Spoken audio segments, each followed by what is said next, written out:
Okay, a quick overview of how my cameras are installed. So let's take a look. Here we have two Dahua cameras mounted under the roof.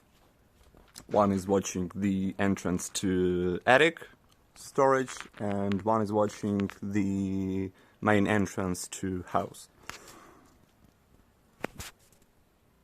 Before disassembly, I wanted to quickly show you the separate IP67 mount for the camera, and take a note that it has opened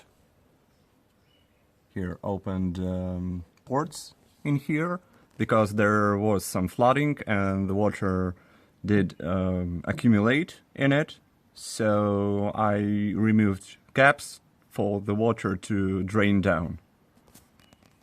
Alright, I have disassembled one of the camera mounts for you to show just a few tips, and most importantly, here is the Ethernet PoE cable, which provides power to the camera and data transfer.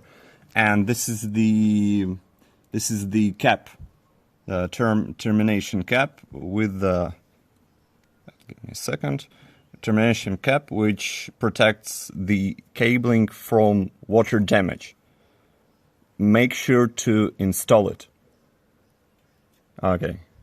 And yeah, we have another power port for PoE injectors or power adapters. Otherwise, make sure the camera itself is installed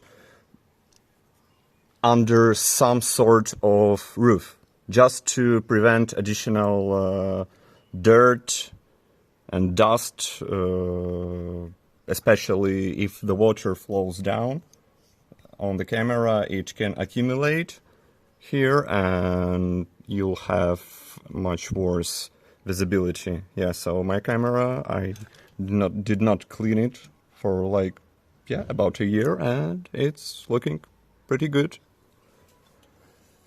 Those are the basics of what you should take into consideration when installing cameras, other than picking the right angle,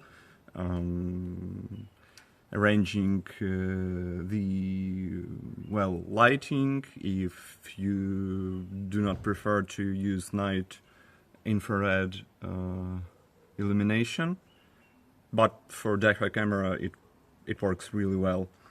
And other than that, yeah, just make sure your camera install is solid, but also available for periodic maintenance.